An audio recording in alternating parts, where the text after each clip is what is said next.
Welcome back to Making Video Your Business. Today I'm joined by my friend and client, Mark Burgess, who owns an incredible company called Iceberg. Mark, thanks so much for coming all the way from London to join us. Yeah, it was a big journey. A massive journey. Yeah. It's easy, right? Yeah. Grantham King's Cross. Yeah, it's freezing up here in the north. It's not it's not the north, it's the middle. Mark, can you give me a bit of an overview of what you do now and where you find yourself you've got quite an interesting history, really, of business growth and stuff. Can you just give us a bit of a potted history of some of that? I've got around 30 years experience now in this estate agency industry in one way or the other. But for the last 25 years, I've built up various different businesses. I've written a couple of best-selling books around marketing and data and how to build businesses. I've built 7-figure businesses, 8-figure businesses now. I run Iceberg Digital as the day job, is what I do. I'm the CEO. Iceberg Digital has various different products and services that agents really use if they're looking for a transformation in the way that they work. One of the biggest products, your CRM product, which is kind of like a landmark piece of software that stacks of agents across the country use. What does that software do for agents? Yeah, so life cycle, it's for people that are looking for a different way of working. So on my journey, I sort of stumbled through business for probably the first 15 years, just trying to make a little bit more money one day than I was making the day before. And then fortunately, I managed to stumble into this incredible group of entrepreneurs that had all built £100 million businesses. I spent more time with these people, and you know how the saying goes, you are a product of the people you hang around with. I started to just see things a little bit differently. They all were saying the same things, stuff that I'd never really thought about before in business. And I changed the way that I worked. And as I say, from there went on and built 8-figure businesses. And so I immediately started relating that back down to estate agency because that's my background. And we built Lifecycle. So Lifecycle is a marketing and a CRM system in one, but it's not really for people that think to themselves, oh, you know, I'm a bit bored of my CRM, I might go and use that. Yeah. You know, it really does require you to be at the point where you think to yourself, I'm open to the idea that like there could be a whole new way of working out there that I wasn't aware of, but you know, it might be a little bit painful getting over there. And that's why we have so many services around it, like coaching, and obviously there's basic training, but coaching in terms of why is it like this and how does it work like this? So we have our Estate Agency X platform, and obviously now we have a website business. If I started a business today, a CRM system's the first thing I'd put in, whereas we only put one into our business last year, you know, 4 or 5 years down the line, because actually we just dealt on email and face-to-face, and a lot of our stuff was referral and word of mouth and all that sort of stuff. But actually, when you start to almost analyze your business, you backfill a lot of these things that I guess, you know, you and I now, if we started from zero again, you go, right, okay, well, we need a marketing strategy. Yeah. We need a CRM system in. We need a database. We need all these things. And you go and find those things first before you went off and did what you were doing, right? Yeah, I suppose, I mean, you know, cash flow has to allow for these things. It becomes easier, obviously, as cash flow gets easier for you. But if you think back in your business to maybe a stage that you feel like you've moved on from, back then you didn't know what you know now. And so you have to sort of, at some point, you have to realize that whatever the next stage of your business isn't going to feel normal. So the next level of your business is one that you don't really understand yet. If you're going to go, you know what, we're just going to make little tweaks here and there and carry on what we're doing, that's all fine as well. But you're going to stay exactly there.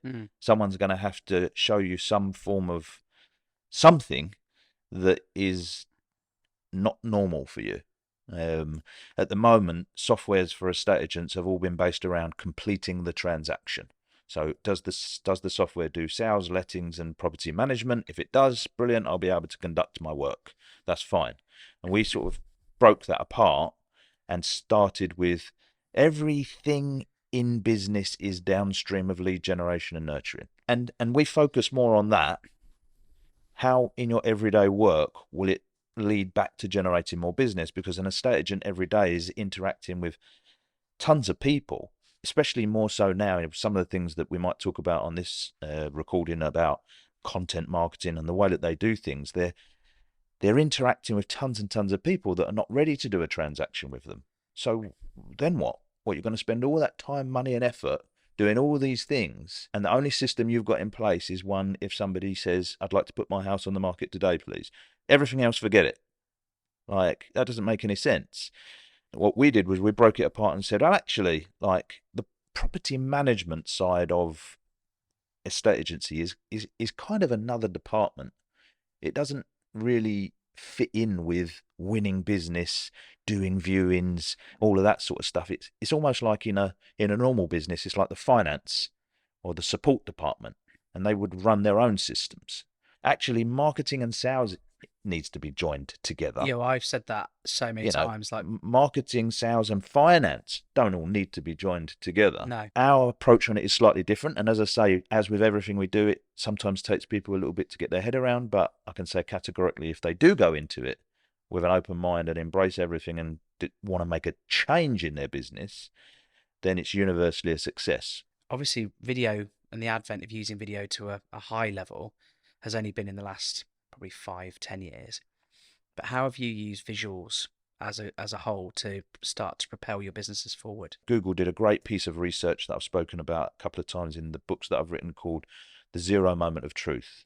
Why do people buy from certain people? Why does this happen? Why are some people so adamant that an iPhone is the best phone, and why are some people so adamant that it's something else?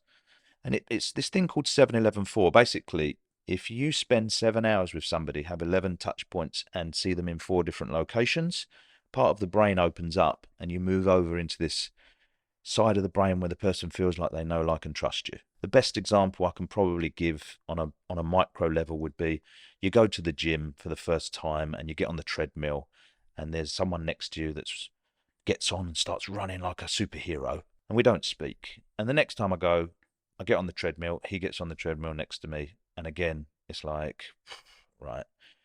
The third time that happens, I probably sort of give him a little, huh, all right. The fourth time that happens, I'm possibly even getting into a little conversation with him, maybe. And I might find out, he does something similar to what I do, and we get into conversation, and it goes on from there. And I don't know this person. It's just I've had a certain amount of interaction with him. The great thing is that our brains can't really tell the difference between meeting that person physically and meeting them digitally. The brain doesn't really, it doesn't differentiate between the two. Yeah. If I can produce quality enough content, and that's a key part, that people decide they want to watch that content, and over time they watch over 7 hours of that content and see it in 4 different locations. Perhaps they see it on Facebook, perhaps they see it on TikTok, perhaps they see it on YouTube, wherever. It's just biology. It's not yeah, but what if they don't like you? No, they will like you. So it becomes an unconscious decision. Yeah, they will at least know and trust you. Yeah. Like, they may not like you. Yeah. So it's in terms of the question, how did we use it, and how we used it in business?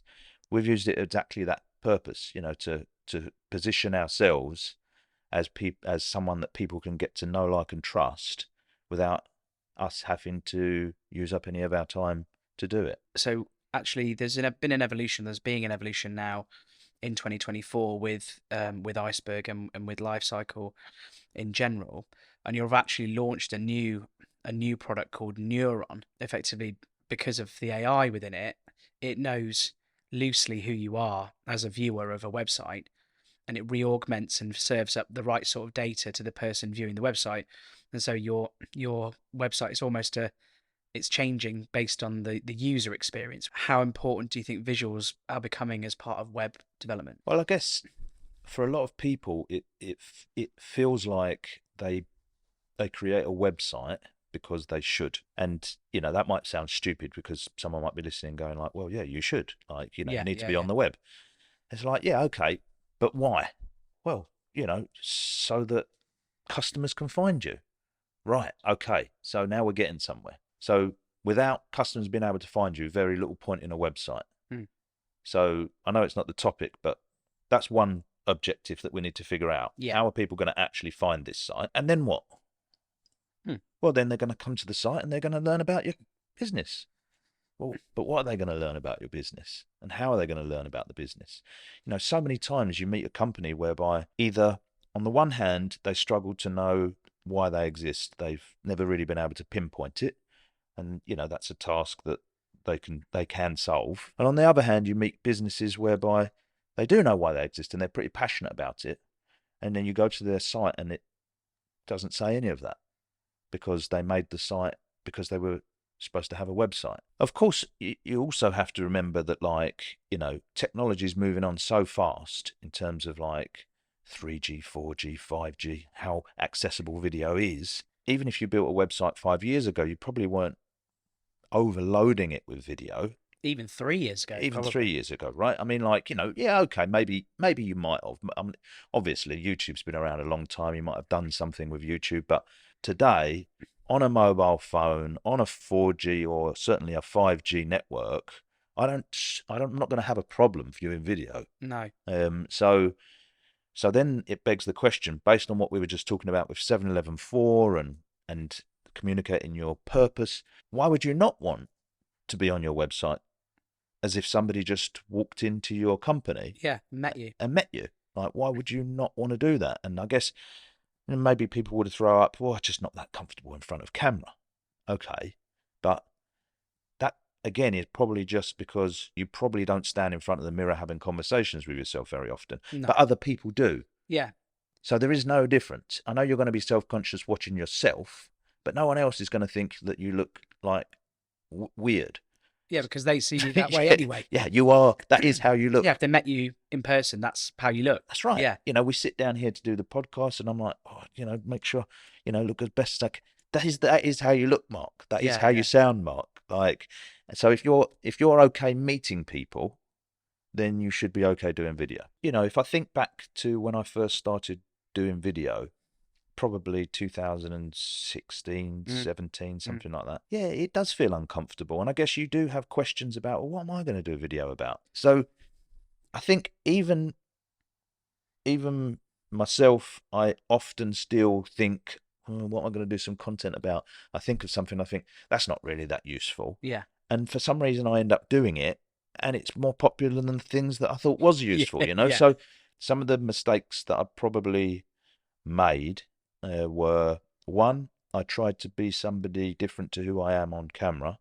I wore a suit and I tried to look like a professional, business person, and I was uncomfortable on camera. Yeah. And one day I said to my partner, I think I'm going to wear a t-shirt. And she looked at me and was just like, you can't go on, do a professional business video with your tattoos out.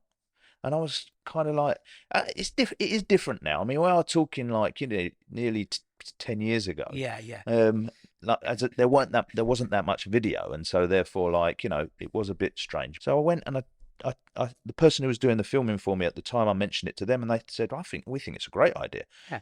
And I immediately was just a bit more comfortable. And then I started to slowly realize the very worst place you can be is bang in the middle of the road. Yeah. You're going to have to be on one side or the other. And what that means is that, some people are going to go, is this a joke? Yeah, yeah. I remember meeting the president of the National Association of Estate Agents once, and he was like, I really like all your content and stuff, but sometimes I feel like you forgot to get dressed. And it's just that's just the way it is. Those people, who are your clients, and I know it's business and their clients and whatever, but you are friendly with your clients. You get the best out of people if you have a really strong and friendly working relationship. Clients that are horrible to you, I often, find myself actually saying to people oh, you've made a mistake. You think that we're a company that wants to take money off of people that absolutely we hate and hate us. That's not what we want to do. Yeah.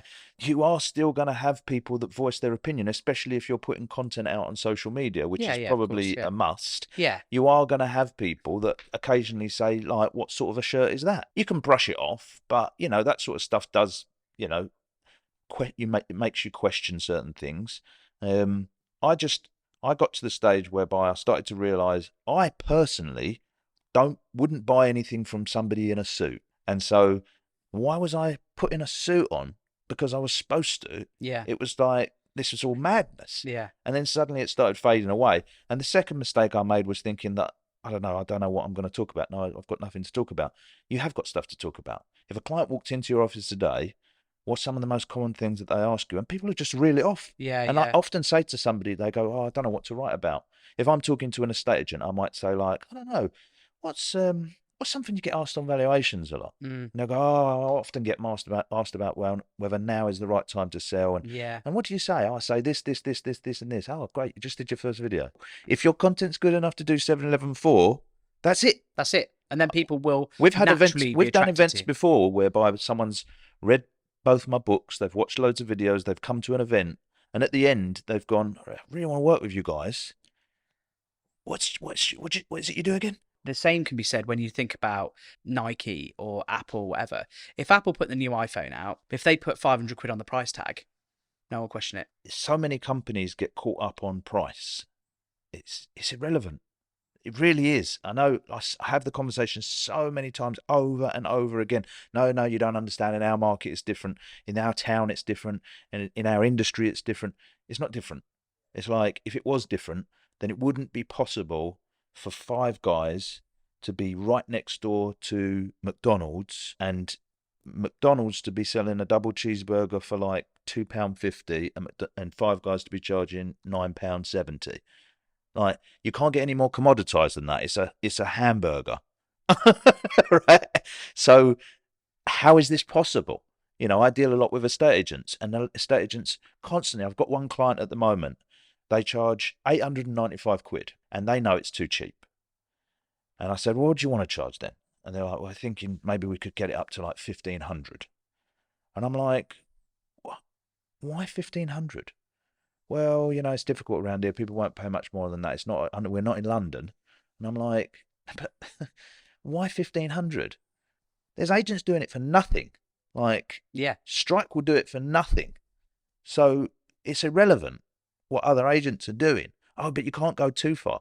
And that's right, in the sense that for the brain to make a decision, it needs comparisons. Mm-hmm. It has to have a comparison. You buy a drink when you're abroad, immediately you start thinking like, what's this? How much is this in England? And then you work out whether it's value or whether it's not value, right?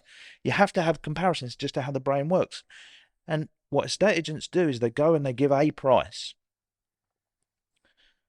and then the person has to compare it against another estate agent's price. When you go into behavioral economics and you take it a little bit further than that, you can create the comparisons for them. They don't have to go and do it somewhere else. So this lady said to me, actually, we're thinking maybe we might make 3 packages. We might make one for people that only want to pay 895 because we're a bit worried about losing those people. We might make the 1,500 quid one, and then we'll make one for people that have got like really expensive houses. And I was saying to her, like, no, that doesn't work, because they're 3 decent packages.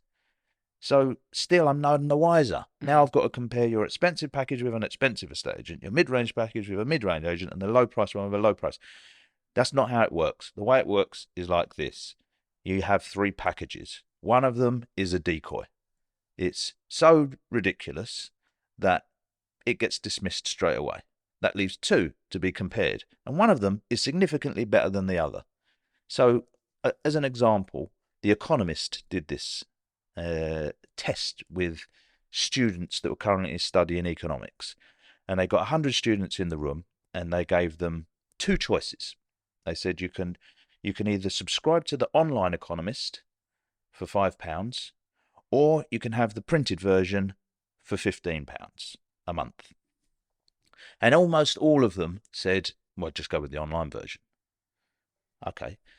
They left. They got another 100 students in, and they gave them 3 choices. They gave them online at £5, printed at 15, or printed and online for 15. And about 60 or 70% went for printed and online at 15. Because in their head, what they did was they dismissed online. it's too far out there. I can have printed for 15 or printed and online for 15. Well, that's the better option.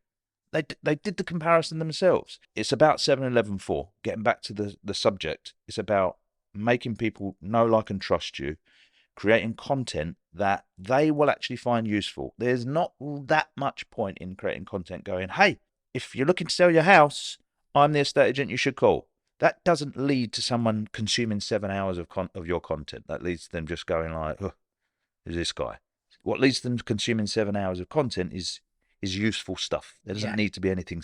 You don't have to sell anything. There's no sales in there. What would you say that moving into 24, 25 were your top 3 tips for either getting content started or just general business tips from a visual perspective? What would your top tips be? So let's keep it on video for a minute. I've seen people try to create professional video in an amateur environment, and that's a really bad mistake, I think.